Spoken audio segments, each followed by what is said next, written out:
જય સ્વામિનારાયણ વિદ્યાર્થી મિત્રો, શ્રી સ્વામિનારાયણ ગુરુકુલ રાજકોટ સંસ્થાન દ્વારા આયોજિત SGIS ઓનલાઈન ગુરુકુલમાં હું જતીન ડાભી આ બધાનું હાર્દિક સ્વાગત કરું છું. મિત્રો, લાસ્ટ લેક્ચરની અંદર આપણે બેઝિક સ્થિતિસ્થાપકતા ગુણધર્મને લગતી થોડી ઘણી વાત કરેલી હતી, જેમાં એક સરસ મજાનો શબ્દ પણ આવેલો હતો, વિરૂપક બળ. તો એ જ શબ્દ ફરીવાર એકવાર રિવાઇઝ કરી લઈએ.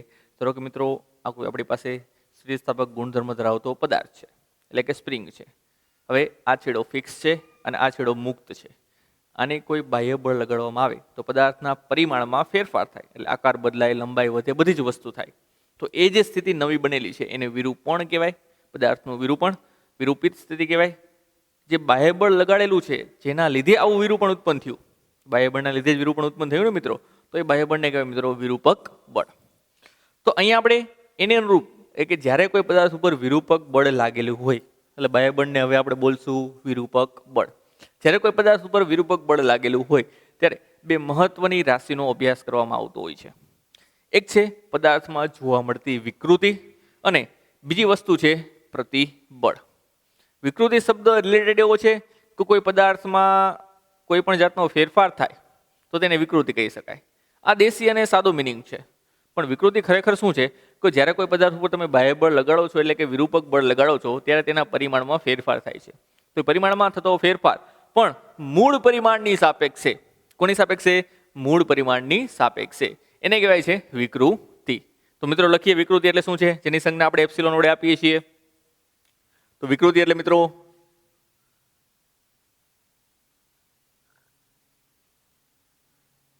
પદાર્થ પર લગાડેલ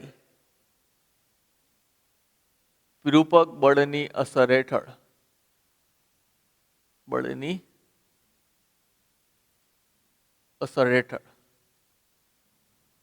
તેના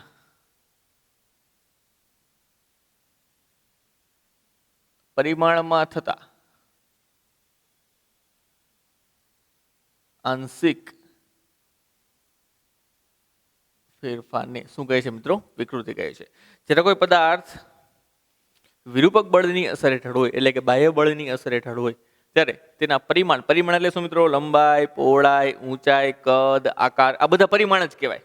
પરિણામ નથી હો, પરિમાણ છે. એટલે કે બધી વસ્તુમાં ફેરફાર થતો હોય, પણ કોની સાપેક્ષે મિત્રો? મૂળની સાપેક્ષે. એટલા માટે લખેલું છે આંશિક ફેરફાર. પછી વધારો પણ હોય, ઘટાડો પણ હોય. ફેરફાર એટલે વધારો ઘટાડો કોઈ પણ હોઈ શકે. ક્લિયર? આકારમાં પણ ફેરફાર થઈ શકે. તો એવા પદને, એવી રાશિને શું કહેવાય છે મિત્રો? વિકૃતિ, કે જેને એપ્સિલોન વડે દર્શાવાય છે. ઈ નથી મિત્રો, એપ્સિલોન છે. તમે આવી સંજ્ઞા વાપરો છો, આવી સંજ્ઞા, તો આને બોલાય છે મિત્રો એપ્સિલોન. એપ્સિલોન. ઈ નથી મિત્રો, ઈ ખરેખર આપણે આમ લખીએ છીએ, આ કેપિટલ ઈ થયો, આ થયો એપ્સિલોન. બંને વસ્તુ કેવી છે? અલગ છે. ક્લિયર? ધ્યાન આપીશું. તો એક ક્વેશ્ચન ઈ છે કે વિરૂપક બળની અસર હેઠળ પદાર્થ હોય તો કયા કયા પરિમાણમાં ફેરફાર થઈ શકે? એને અનુરૂપ વિકૃતિના આપણે 3 પ્રકાર પાડીએ છીએ. કેટલા પ્રકાર પાડવાના છે? 3. કયા કયા જોઈએ મિત્રો?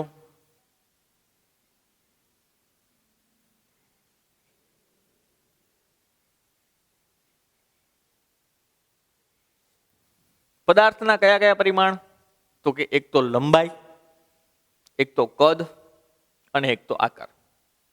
જો વિરૂપક બળની અસર હેઠળ પદાર્થની લંબાઈમાં ફેરફાર થતો હોય તો એવા પ્રકારની વિકૃતિને પ્રતાન અથવા તો સંગત વિકૃતિ કહે છે. શું કહે છે મિત્રો? પ્રતાન અથવા તો સંગત વિકૃતિ. જો વિરૂપક બળની અસર હેઠળ તેના કદમાં ફેરફાર થતો હોય તો એવા પ્રકારની વિકૃતિને શું કહે છે મિત્રો? કદ વિકૃતિ કહે છે. અને જો વિરૂપક બળની અસર હેઠળ પદાર્થના આકારમાં ફેરફાર થતો હોય, શેમાં? પદાર્થના આકારમાં, તો એવી વિકૃતિને શું કહે છે? આકાર વિકૃતિ કહે છે. શું કહે છે મિત્રો? આકાર વિકૃતિ. ક્લિયર? તો 3 પ્રકારની વિકૃતિ આપણે સ્ટડી કરવાની છે. પ્રતાન અથવા તો સંગત, જે લંબાઈને અનુરૂપ છે, કદને અનુરૂપ છે, અને પદાર્થના આકારને અનુરૂપ વિકૃતિને આકાર વિકૃતિ કહે છે. તો સૌપ્રથમ જોઈએ મિત્રો આપણે અભ્યાસની અંદર પ્રતાન અથવા તો સંગત વિકૃતિ. એક્ઝામ્પલ દ્વારા ચર્ચા સ્ટાર્ટ કરીએ. ધારો કે મિત્રો આ એક દ્રઢ આધાર છે, તેની સાથે એક એલ લંબાઈનો સળિયો આપણે જોડેલો છે.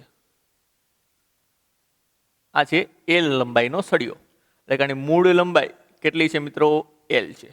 અને હાલમાં આ સળિયા ઉપર આપણે એક પણ પ્રકારનું બાહ્ય બળ લગાડતા નથી, એટલે તે પોતાની મૂળ લંબાઈ જાળવી રાખે છે. ક્લિયર? હવે તેના ઉપર બાહ્ય બળ લગાડવામાં આવે છે જમણી બાજુ, તો તેની લંબાઈમાં શું થાય છે મિત્રો? વધારો. ચલો, બાહ્ય બળ લગાડતા તેની લંબાઈમાં શું જોવા મળ્યું? વધારો જોવા મળ્યો. કેટલો વધારો જોવા મળ્યો? તો કે અહીંયાથી લઈને આ તેની મૂળ પરિસ્થિતિ હતી મિત્રો, અહીંયાથી લઈને આટલો વધારો જોવા મળ્યો. એ વધારાને હું દર્શાવું છું મિત્રો, જે ફેરફાર થયો એને દર્શાવી છે આપણે ડેલ્ટા એલ. શેના વડે દર્શાવી છે? Delta L. હવે બાહ્ય બળ આ બાજુ લગાડો છો એટલા માટે વધારો થયો, પણ જો બાહ્ય બળ આ બાજુ લગાવવું એટલે કે ડાબી બાજુ લગાવવામાં આવે તો તેની લંબાઈમાં ઘટાડો પણ જોવા મળે છે. કઈ રીતે? તો કંઈક આવી રીતે. આ લંબાઈમાં ઘટાડો પણ જોવા મળે છે કે જ્યારે વિરૂપક બળ આ બાજુ લગાડવામાં આવે. અને કેટલો ઘટાડો કહી શકાય? તો આટલો ઘટાડો, એટલે કે ડેલ્ટા એલ જેટલો ઘટાડો. મૂળની સાપેક્ષે ડેલ્ટા એલ જેટલો વધારો, મૂળની સાપેક્ષે ડેલ્ટા એલ જેટલો ઘટાડો જોવા મળે છે. તો ફેરફાર શેમાં થયો મિત્રો? લંબાઈમાં. શેમાં થયો? લંબાઈ. અહીંયા લંબાઈ વધે છે, અહીંયા લંબાઈ શું થાય છે? ઘટે છે. તો આવા પ્રકારની જે વિકૃતિ છે એને કહેવાય પ્રધાન અથવા તો સંગત વિકૃતિ. ક્લિયર? તો લખીએ સંગત વિકૃતિ એટલે શું થાય મિત્રો? પ્રધાન વિકૃતિ બરાબર લંબાઈમાં થતો ફેરફાર, લંબાઈમાં થતો ફેરફાર છેદમાં મૂળ લંબાઈ. તમને જ કીધું પરિમાણમાં થતો ફેરફાર કેલ્ક્યુલેટ કરવાનો, પણ કોની સાપેક્ષે? મૂળની સાપેક્ષે. જેની સાપેક્ષે એ પદ ક્યાં આવશે? નીચે. તો એને આપણે દર્શાવી છે મિત્રો એપ્સિલોન, પણ લંબાઈને અનુરૂપ એલ. ખરેખર લંબાઈને અનુરૂપ એલ નથી, પણ આનું ઇંગ્લિશ નામ છે મિત્રો લોન્જિટ્યુડનલ, એટલા માટે આપણે એલ વાપરીએ છીએ. પણ આપણે યાદ રાખીશું લંબાઈને અનુરૂપ એપ્સિલોન એલ. લંબાઈમાં થતો ફેરફાર કેટલો? તો કે ડેલ્ટા એલ જેટલો ફેરફાર થાય છે. મૂળ લંબાઈ કેટલી છે મિત્રો? એલ જેટલી છે. તો આ થઈ પ્રધાન વિકૃતિની સૂત્ર, પ્રધાન વિકૃતિનું સૂત્ર ડેલ્ટા એલ બાય એલ. જે ડેલ્ટા એલ તમારે કેલ્ક્યુલેટ કર્યું હોય તો કઈ રીતે કેલ્ક્યુલેટ કરી શકો મિત્રો? તમે આ નોંધેલી છે? યસ. બાહ્ય બળ લગાડો એટલે નવી લંબાઈ પણ નોંધી લ્યો. યસ. ધારો કે આને L1 કહું, આને L2 કહું, તો કેટલો વધારો થયો એ આપણે માપવો હોય તો કે L2 માંથી L1 બાદ કરો તો તમને જે ડેલ્ટા એલ જે છે એ મળી જશે. એટલે આટલી લંબાઈમાંથી આટલી લંબાઈ બાદ કરીએ તો લંબાઈમાં થતો વધારો અથવા તો એને અનુરૂપ લંબાઈમાં થતો ઘટાડો પણ મેળવી શકાય. ક્લિયર? એટલે તમે વિકૃતિ મેળવી શકો. જો આને તમે ગુણ્યા 100 કરી નાખો તો એ જ વિકૃતિ ટકામાં મળી જાય. એ જ વિકૃતિ શેમાં મળી જાય? ટકામાં મળી જાય. ચલો એક સરસ મજાના એક્ઝામ્પલ સાથે સમજાવું જો મિત્રો. ધારો કે આપણી પાસે એક તાર છે, તારની લંબાઈ 100 મીટર જેટલી છે. કેટલી છે મિત્રો? તારની લંબાઈ 100 મીટર જેટલી છે જ્યારે વિરૂપક બળ નહોતું ત્યારે. હવે તેના ઉપર વિરૂપક બળ લગાડીએ આપણે તો તારની લંબાઈ વધીને 150 મીટર જેટલી થાય છે. કેટલી થાય છે? 150 મીટર. અહીંયા બાહ્ય બળ 0 છે ત્યારની પરિસ્થિતિ, અને બાહ્ય બળ F જેટલું છે ત્યારની પરિસ્થિતિ. એટલે કે અહીં વિરૂપક બળ નથી, અહીં વિરૂપક બળ જે છે. એટલે લંબાઈમાં શું થયો? વધારો થયો. તારને ખેંચો તો લંબાઈ શું થઈ? વધારે. તો લંબાઈમાં કેટલો ફેરફાર થયો? તો કે અહીંયા ડેલ્ટા એલ નોંધવામાં આવે 150 માઇનસ 100 એટલે કે 50 મીટર. કેટલી મળી? 50 મીટર મળી ને? યસ. મૂળ લંબાઈ કેટલી હતી? 100. આને કહેવાય મૂળ લંબાઈ. તો આ થશે તમારું એલ. આ છે ડેલ્ટા એલ. તો વિકૃતિ ગોતી હોય તો કે ભાઈ વિકૃતિ બરાબર ડેલ્ટા એલ ના છેદમાં એલ. ડેલ્ટા એલ કેટલી છે? 50. કેટલી છે? 50. એલ કેટલી છે? 100. એક એક બિંદુ ગયું 5 દુ 10 એમ પણ લખી શકો અથવા 0.5 પણ લખી શકો. તો અહીંયા વિકૃતિ કેટલી થઈ? 0.5. 0.5 જેટલી વિકૃતિ થઈ. ક્લિયર? જો આને ટકામાં કન્વર્ટ કરવું હોય તો ગુણ્યા 100 કરો. ગુણ્યા 100 કરો તો આવું થાય 0.5 ગુણ્યા 100 એટલે ટકામાં કન્વર્ટ થાય. ગુણ્યા 100 કરો એટલે થશે મિત્રો 50%. 50%. એ તો તમે આરામથી જોઈ શકતા હતા ને કે 100 માંથી 150 થયો, 100 માંથી 150 થયું, એનો મતલબ શું થયો?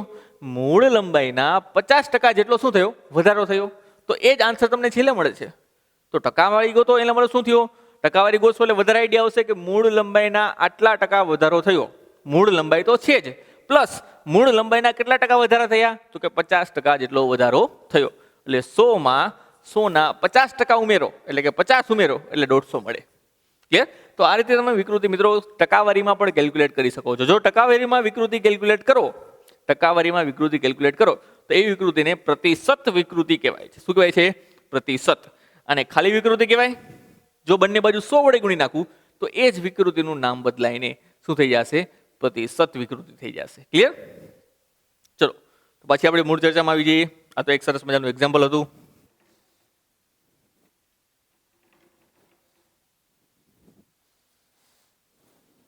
ચલો તો પ્રતિશત વિકૃતિ શું એ આપણને સમજાઈ ગઈ. પ્રતિશત વિકૃતિ એટલે કે ચલો આ લખી દઉં છું, પ્રતિશત વિકૃતિ એટલે શું? તો કે જે કાંઈ પણ વિકૃતિ મળે છે એને 100 વડે ગુણી નાખો એટલે ટકામાં કન્વર્ટ થઈ જાય. જે વિકૃતિ ટકામાં કન્વર્ટ થતી હોય એવી વિકૃતિને પ્રતિશત વિકૃતિ કહે છે. પછી કોઈ પણ હોય, આકાર, પ્રતાન, કદ, જે કાંઈ પણ હોય. ક્લિયર? બીજી એક વસ્તુ અહીંયા મિત્રો ખાસ નોંધવા જેવી છે. બીજી એક વસ્તુ, અહીંયા લંબાઈમાં વધારો થાય છે, અહીંયા લંબાઈમાં ઘટાડો થાય છે. જો લંબાઈમાં વધારો થતો હોય તો પદાર્થની એવી પરિસ્થિતિને તણાવ કહેવાય. શું કહેવાય? તણાવ. જો પદાર્થમાં ઘટાડો થતો હોય તો પદાર્થની એવી પરિસ્થિતિને દાબીય કહેવાય. તણાવ વિકૃતિ, દાબીય વિકૃતિ. લંબાઈ વધે તો તણાવ વિકૃતિ, લંબાઈ ઘટે તો દાબીય વિકૃતિ. ક્લિયર? ફરીવાર કહું છું મિત્રો, જો લંબાઈમાં વધારો થાય તો એવા પ્રકારની વિકૃતિને તણાવ વિકૃતિ કહેવાય. એના માટે ડેલ્ટા એલ ધન મળે. દાબીય વિકૃતિ, લંબાઈમાં ઘટાડો થાય એના માટે ડેલ્ટા એલ ઋણ મળે. કારણ કે અંતિમ માઇનસ પ્રારંભિક કરો તો નાનામાંથી મોટું બાદ થાય તો જવાબ કયો આવે? ઋણ આવે. તો દાબીય વિકૃતિ, આ તણાવ વિકૃતિ. ક્લિયર? એટલે પ્રતાનના પણ બે પેટા ટાઈપ થયા. કયા કયા બે પ્રકાર થયા? એક તો તણાવ વિકૃતિ અને બીજું થયું દાબીય વિકૃતિ. તણાવ વિકૃતિમાં શું હોય? તો કે એમાં લંબાઈ વધે. આમાં શું હોય? લંબાઈ ઘટે. ક્લિયર? બીજી એક વસ્તુ સાથે સાથે જોઈએ મિત્રો, ઉપર ડેલ્ટા એલ જેનો એકમ થશે મીટર, છેદમાં પણ એલ એટલે કે મીટર. તો મીટરના છેદમાં મીટર, તો વિકૃતિને કોઈ એકમ વધવાનો નથી. એટલે કે વિકૃતિ જે છે મિત્રો એ એકમ રહિત અને પરિમાણ રહિત રાશિ છે. કેવી છે? એકમ રહિત અને પરિમાણ રહિત રાશિ. તો અહીંયા લખી દઉં છું મિત્રો, વિકૃતિ કેવી રાશિ છે? પરિમાણ રહિત રાશિ છે. તેનો કોઈ પણ જાતનું પરિમાણ એકમ હોતો નથી. એટલે આપણે માટે પાછળ કંઈ એકમ બેકમ લખવાનો નથી થતો. અને વ્યાખ્યા જો સરસ મજાની બનાવી હોય, સિમ્પલ અને સોબર, જો તમારે લખ્યું હોય બુકની અંદર તો એ પણ લખી નાખ્યું મિત્રો.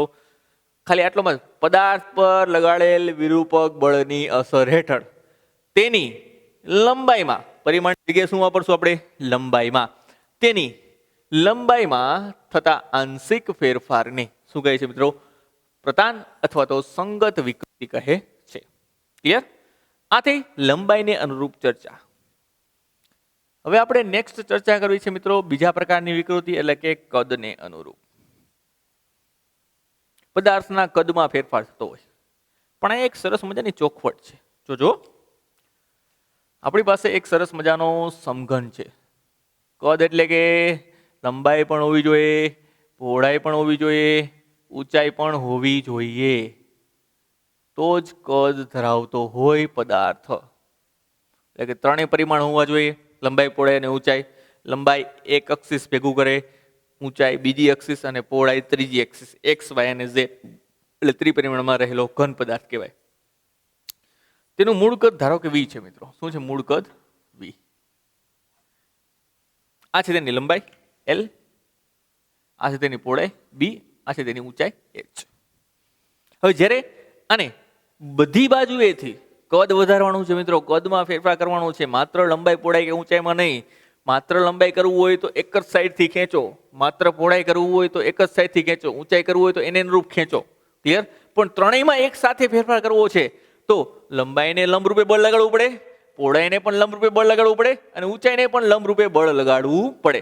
એટલે પદાર્થને, સપાટીને બધી બાજુએથી લંબરૂપે બળ લગાડીએ તો જ કદમાં વધારો અથવા તો જ કદમાં શું થાય? ઘટાડો થાય. બીજું એક્ઝામ્પલ આપણે વિચારીએ. તમારા હાથમાં ડસ્ટર જે આવે ને, ડસ્ટર જૂના સ્પંચવાળા ડસ્ટર, એમાંથી પ્લાસ્ટિક કાઢી નાખો, સ્પંચ હાથમાં લઈ લ્યો. તો સ્પંચનો કોઈ નિશ્ચિત આકાર છે, ક્લિયર? લંબચોરસ. હવે સ્પંચને તમારે તેનું કદ, મૂળ કદ છે એમાંથી ઘટાડીને ઘણું નાનું કદ કરી નાખવું છે. તો એના માટે શું કરવું પડે? ખાલી એક જ સાઈડથી બળ લગાડશો? તો કે ના, બધી જ બાજુએથી બળ લગાડવું પડે તો જ તેના સમગ્ર કદમાં ઘટાડો થાય. કોઈ એક બાજુથી કોઈ બાજુ બળ લગાડીશ તો માત્ર એક રાશિ જ વધતી અથવા તો ઘટતી હશે. ક્લિયર? તો અહીંયા સપાટીને લંબરૂપે બધી બાજુએ બળ લગાડીએ. ચલો આ બાજુ બળ લગાડીએ, આ બાજુ પણ બળ લગાડીએ અને આ બાજુ પણ બળ લગાડીએ અને આ બાજુ પણ લગાડીએ, આ બાજુ પણ લગાડીએ અને આ બાજુ પણ, બધા સપાટીને લંબરૂપે બધી બાજુએથી બળ લગાડીએ તો અંતમાં પરિણામે તમને કંઈક આવું જોવા મળશે. તેની લંબાઈ પણ વધી જશે, તેની પહોળાઈ પણ વધી જશે અને તેની ઊંચાઈ પણ વધી જશે. એટલે સમગ્ર કદમાં વધારો થશે. કેટલો? v હતું પ્લસ કેટલું વધ્યું? ડેલ્ટા v થયું. આ થયો કદમાં થતો વધારો. એટલે કે લંબાઈમાં વધારો થયો, યસ. કેટલો? તો કે ડેલ્ટા એલ જેટલો, એટલે એલ પ્લસ ડેલ્ટા એલ. પહોળાઈમાં વધારો થયો, યસ, તો ડેલ બી પ્લસ ડેલ્ટા બી. ઊંચાઈમાં વધારો થયો, yes, H plus delta H જેટલો. ત્રણેય વસ્તુ વધી. જો ત્રણેય વસ્તુ વધે તો સમગ્ર કદમાં પણ વધારો થાય. તો પદાર્થની આવી પરિસ્થિતિ છે એને કદ વિકૃતિ કહેવાય. ઘટાડો પણ કરી શકો.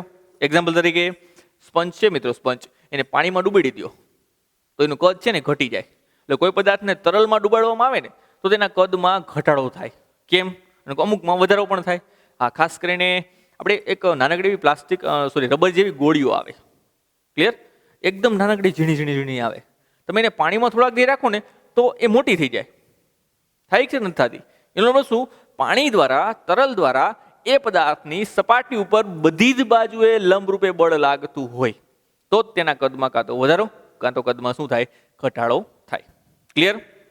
તો મિત્રો એક ચોખવટ અહીં ખાસ એવી છે, કદ વિકૃતિ તમારે જોવી હોય તો પદાર્થ પર સપાટીને લંબરૂપે લાગવું જોઈએ બધી જ બાજુએ બળ. અહીંયા માત્ર એક જ સાઈડ બળ લગાડતા હતા આપણે, એક સાઈડ નહીં, સપાટીને લંબરૂપે બધી જ બાજુએ બળ લાગવું જોઈએ. તો જ કદ વિકૃતિ ઉત્પન્ન થશે. તો મિત્રો કદ વિકૃતિ સમજવા માટે તેને વ્યાખ્યાયિત કરીએ આપણે. તો કે આ થઈ ગયું મૂળ કદ, આ થઈ ગયું કદમાં થતો વધારો, કદમાં થતો વધારો એટલે કે ડેલ્ટા વી. તો કદ વિકૃતિ શું થાય? કદ વિકૃતિ એટલે કે પદાર્થના કદમાં થતો વધારો, કદમાં થતો વધારો છેદમાં પદાર્થનું મૂળ કદ. તો મિત્રો કદ વિકૃતિને દર્શાવે એપ્સિલોન તો બધા માટેની સંજ્ઞા છે. કદ એટલે કે વી, વી ફોર વોલ્યુમ. કદમાં થતો વધારો ડેલ્ટા વી, કદમાં થતો ફેરફાર લખી દઈએ. ચલો, વધારે અનુકૂળ રહેશે કારણ કે અમુક જગ્યાએ ઘટાડો પણ થાય એટલે ખાલી વધારો ન લખી શકીએ, કદમાં થતો ફેરફાર લખી દઈએ. કદમાં થતો ફેરફાર છેદમાં મૂળ કદ. મૂળ કદ કેટલું હતું મિત્રો? વી. તો આ થયું કદ વિકૃતિનું સૂત્ર. આ થયું કદ વિકૃતિનું સૂત્ર. ક્લિયર? અને ખાલી આવી રીતે મિત્રો બીજું પણ કીધું, જ્યારે કોઈ પદાર્થને તરલમાં ડૂબાડવામાં આવે છે ત્યારે સપાટીને લંબરૂપે બળ લાગતા તે પદાર્થના કદમાં વધારો અથવા તો ઘટાડો થાય છે. એ પણ એક્ઝામ્પલ મગજમાં રાખવાનું છે. ચલો એ સેન્ટેન્સમાં લખી દઉં. જ્યારે કોઈ પદાર્થને તરલમાં એટલે કે પ્રવાહી, મોટા ભાગનું પ્રવાહી, તરલ એટલે પ્રવાહી પ્લસ વાયુ થાય, પણ આપણે ખાલી લખીએ છીએ મોટા ભાગના પ્રવાહી, તરલમાં ડૂબાડવામાં આવે, ડૂબાડવામાં આવે તો પદાર્થની સપાટીના દરેક બિંદુએ સપાટીને લંબરૂપે બળ લાગતા તેના કદમાં એટલે કે પદાર્થના કદમાં વધારો અથવા તો ઘટાડો, ઇન શોર્ટ ફેરફાર થાય છે. ક્લિયર? ત્યારે પણ કદ શું થાય છે? બદલાશે. કદ બદલાય તો એવા પ્રકારની વિકૃતિને શું કહેવાય મિત્રો? કદ વિકૃતિ. આની વ્યાખ્યા આપવી હોય તો શું કરવાનું? આ જ વસ્તુ પણ થોડોક એવો ચેન્જ મિત્રો. પરિમાણમાં તો કદ આવવાનું એ તો ખબર પડી ગઈ. આગળ લંબાઈ હતું, અહીંયા કદ આવ્યું. બીજું શું એડ કરવાનું છે? વિરૂપક બળ. ખરું, આ બધા વિરૂપક બળ જ કહેવાય મિત્રો, પરંતુ સપાટીને લંબ રૂપે લાગવું જોઈએ. ક્લિયર? તો લખીએ મિત્રો. આની વ્યાખ્યા ખાસ સમજો, તમારે અહીંયા લખવાની છે કદ વિકૃતિની વ્યાખ્યા. જ્યારે કોઈ પદાર્થ સપાટીને દરેક બિંદુએ લંબ રૂપે લાગતા વિરૂપક બળની અસર હેઠળ હોય ત્યારે તેના કદમાં થતા ફેરફારને અથવા તો કદમાં થતા આંશિક ફેરફારને કદ વિકૃતિ કહે છે. ફરીવાર બોલું છું મિત્રો, ધ્યાન આપજો. જ્યારે કોઈ પદાર્થ પર લગાડે વિરૂપક બળ, પણ થોડુંક ચેન્જ કરી છે આપણે. જ્યારે કોઈ પદાર્થની સપાટી ને દરેક બિંદુએ લંબ રૂપે લાગતા વિરૂપક બળની અસર હેઠળ હોય, જ્યારે કોઈ પદાર્થની સપાટીને લંબ રૂપે લાગતા વિરૂપક બળની અસર હેઠળ હોય ત્યારે પદાર્થના કદમાં થતા આંશિક ફેરફારને કદ વિકૃતિ કહે છે. ક્લિયર? આથી મિત્રો કદ વિકૃતિ છે. આનો પણ કોઈ એકમ નહીં બને. ઉપર મીટર ક્યુબ, નીચે પણ મીટર ક્યુબ, કેન્સલ. ક્લિયર? એટલે કઈ પણ જાતનો એકમ વિકૃતિને આવશે નહીં. લાસ્ટ વન, આકાર વિકૃતિ. સ્પેશિયલ કેસ છે મિત્રો. હવે તમે લંબાઈને માપી શકો મીટર પટ્ટી દ્વારા, કદને માપી શકો. લંબાઈ પહોળાઈ ઊંચાઈ જાણતા હોય તો આપણે કદ પણ મેઝરમેન્ટ કરી શકીએ. આકારને કઈ રીતે માપવું? તો એને કઈ રીતે વ્યાખ્યાયિત કરીશું આપણે કે આકારમાં ફેરફાર થયો તો આટલા ટકા, આટલા ટકા, આટલા ટકા, એ કઈ રીતે? તો એના માટે આપણે એક હિન્ટ લઈએ છીએ મિત્રો, સરસ મજાની. શું કરવાનું છે તમારે? એક પૂઠું લેવાનું, ચોરસ પૂઠું, વચ્ચેનો ભાગ ખાલી હોવો જોઈએ. એટલે કે માત્ર ફ્રેમ લેવાની છે. આપણે નાના પાટી લખતા ને, પાટીમાંથી વચ્ચેનું બ્લેક પાટિયું છે એ કાઢી નાખો. બ્લેક પાટિયું કાઢી નાખો તો માત્ર શું વધે? એલ્યુમિનિયમની પટ્ટી જ વધે, સ્ટીલની પટ્ટી જ વધે કે નહીં? ઓકે, એ પટ્ટીને હાથમાં પકડો. કેવો આકાર છે? લંબચોરસ આકાર છે. જો મિત્રો, લંબચોરસ આકાર છે. આવો આકાર છે લંબચોરસ. અહીંયા કમ્પ્લીટલી લંબચોરસ છે. હવે અહીંયા હું સ્પર્શીય બળ લગાડું છું, એટલે બળ લગાડું છું આમ. બળ લગાડો ને તો એ ઉપરની સાઈડ જે છે એ ખસીને આ બાજુ સ્થાનાંતરિત થાય. જો ઉપરની સાઈડ ખસીને આ બાજુ સ્થાનાંતરિત થાય તો એ લંબચોરસમાંથી, પર્ટિક્યુલરલી લંબચોરસમાંથી સમાંતર બાજુ ચતુષ્કોણ બની જાય. શું બની જાય? સમાંતર બાજુ ચતુષ્કોણ. એટલે તેના આકારમાં શું થાય? ફેરફાર થાય. અથવા તો આવું પણ કહી શકું, અમારી પાસે પેન છે, આ એક છેડો પેનનો ફિક્સ છે. આ બાજુ હું બળ લગાડું તો પેન આવી રીતે નળાકાર આકારમાં છે. પેન ઉપર બળ લગાડું તો એ બેન્ડ થશે. બેન્ડ થશે એટલે તેનો મૂળ આકાર હતો એમાં શું થશે? ફેરફાર થશે. ક્લિયર? સ્પ્રિંગનું ઉદાહરણ લઈએ. સ્પ્રિંગને ખેંચો તો તેના આકારમાં ફેરફાર થાય કે ન થાય? યસ, થાય. તો એવા પ્રકારની વિકૃતિ છે મિત્રો, એને આકાર વિકૃતિ કહેવાય. એક્ઝામ્પલ આપીએ સરસ મજાનું. ધારો કે મિત્રો, આ કોઈ દ્રઢ આધાર છે. ત્યાં એક આપણે પૂઠું અથવા તો હમણાં જે ફ્રેમની વાત કરેલી એ ફ્રેમ રાખેલી છે. ક્લિયર? આ લંબાઈ છે મિત્રો એલ, ધારી લઈ, અથવા તો એચ. ચલો, આ લંબાઈને આપણે ધારી લઈ એચ. કેટલી ઊંચાઈ છે? એચ. ક્લિયર? હવે આપણે અહીંયા સ્પર્શીય બળ લગાડી છે, આ બાજુ બળ લગાડી છે. આ બાજુ લાગતું હોય તો મિત્રો અહીંયા પણ બળ લાગતું જ હોય. સામસામે જ બળ લાગે. આ બળ લાગે ને તો આ લાગતું જ હોય, પણ આ દ્રઢ આધાર ઉપર ફિક્સ છે. એ પદાર્થ ફિક્સ છે એટલે આને આપણે જોઈ શકતા નથી, આને જોઈ શકીએ છીએ. તો અહીં શું લગાડવામાં આવે છે મિત્રો? સ્પર્શીય બળ. સ્પર્શીય બળને કહેવાય છે મિત્રો એફટી. શું કહેવાય છે? FT. Tangential force. Tangential force એટલે શું કહેવાય? એફટી. તો આવું કરીએ તો આપણને શું જોવા મળે છે ભાઈ? તો આપણને કંઈક આવું જોવા મળે છે કે હવે એ પદાર્થ કંઈક આવા આકારમાં વિરૂપિત પામેલો છે. થઈ જાય આવો આકાર. આમ બળ લગાડો તો આવો આકાર થઈ જાય. યસ. કેમ? તો કે અહીંયા ભાઈ તમે વિરૂપક બળ લગાડો છો એટલે કે એફટી લગાડો છો. એફટી એટલે શું મિત્રો? સ્પર્શીય બળ. સ્પર્શીય બળ એટલે ટેન્જન્શિયલ ફોર્સ. મૂળ આકાર કેવો હતો? તો કે મૂળ આકાર તો ભાઈનો આવો હતો.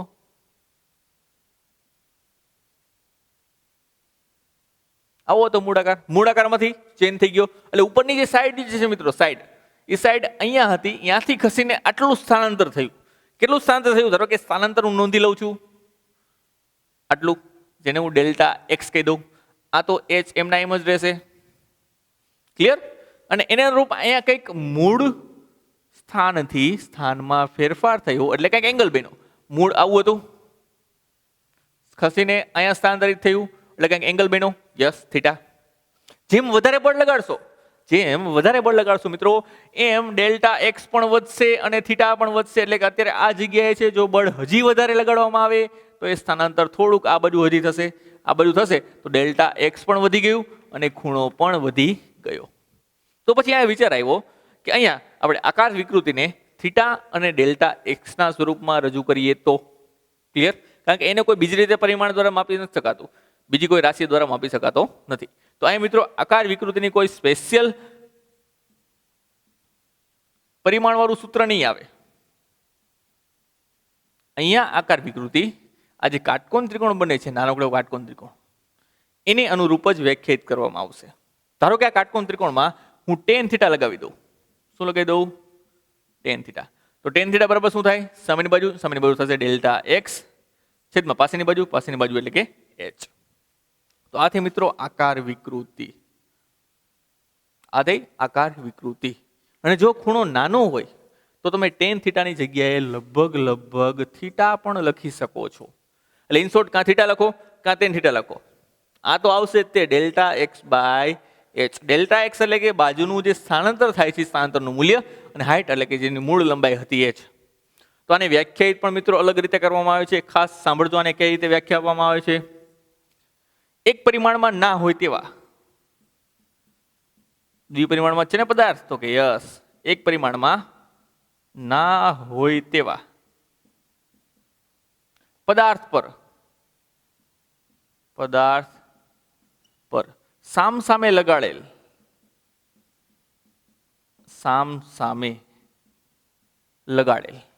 સ્પર્શીય બળને કારણે, સ્પર્શીય બળ એટલે કે એફ ઓફ ટી ને કારણે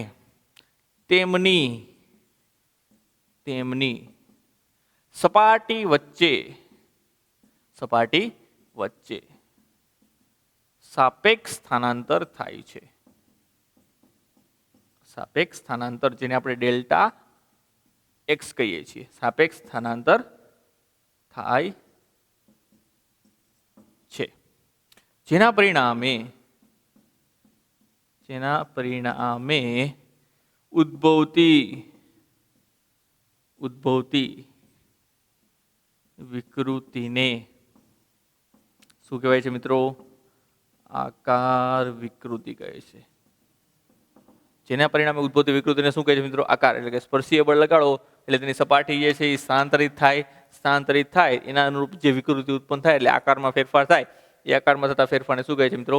આકાર વિકૃતિ કહે છે. અને તેનું સૂત્ર આવું છે, જેને સરળતા ખાતર મિત્રો તમે એપ્સિલોન એસ વડે પણ દર્શાવો છો. જ્યાં બધાને એપ્સિલોન આપ્યા છે ને, તો આનું એપ્સિલોન શું થાય? એપ્સિલોન એસ અથવા એપ્સિલોન થીટા. ચલો એપ્સિલોન થીટા વડે પણ દર્શાવી શકીએ. એ ઇઝી પડશે. એપ્સિલોન થીટા એટલે કે ડેલ્ટા એક્સ બાય એચ અથવા તો ટેન થીટા. તો આથી મિત્રો અલગ અલગ પ્રકારની વિકૃતિની વાત કે જ્યારે પદાર્થ વિરૂપક બળની અસર હેઠળ હોય ત્યારે પ્રતાન, કદ અને આકારમાં વિકૃતિ જોવા મળે છે. ક્લિયર? ત્યારબાદ આની સાથે બીજી એક ભૌતિક રાશિ પણ ઉત્પન્ન થાય છે જ્યારે પદાર્થ વિરૂપક બળની અસર હેઠળ હોય. પણ એ ભૌતિક રાશિની ચર્ચા આપણે કરીશું નેક્સ્ટ લેક્ચરમાં. તો મળીએ મિત્રો આની સાથે વ્યવહારિક રીતે ઉત્પન્ન થતી બીજી ભૌતિક રાશિ વિશે સમજવા માટે નેક્સ્ટ લેક્ચરની અંદર. ત્યાં સુધી જય સ્વામિનારાયણ.